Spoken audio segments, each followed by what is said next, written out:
Nakahanda umanong tumakbo sa pagkasenador sa 2025 elections ang mag-aamang sina dating Pangulong Rodrigo Duterte, Davao City 1st District Representative Paulo Pulong Duterte at Davao City Mayor Sebastian Baste Duterte.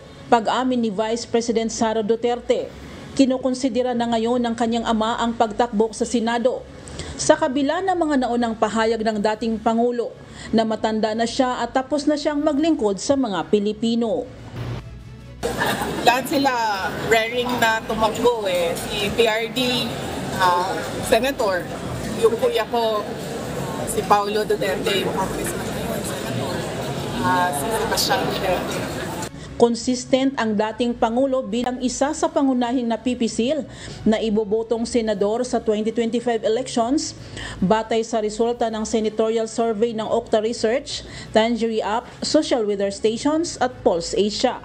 Samantala, kinumpirma din ng pangalawang Pangulo na inihahanda na si Mayor Baste sa posibleng pagtakbo bilang Pangulo sa 2028. Habang siya naman umano ay babalik sa pagkaalkalde ng Davao City pagkatapos ng kanyang termino. Pangod, si Baste.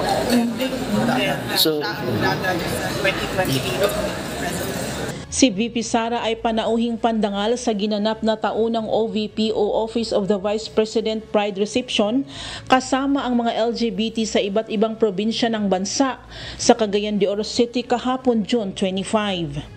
Samantala, nagsalita na rin ang Vice Presidente patungkol sa kanyang scar sa leeg. Sa viral video sa Facebook, sinabi ni VP Sara sa salitang Bisaya na sinubukan umano nilang hiwain ang kanyang leeg pero hindi nagtagumpay.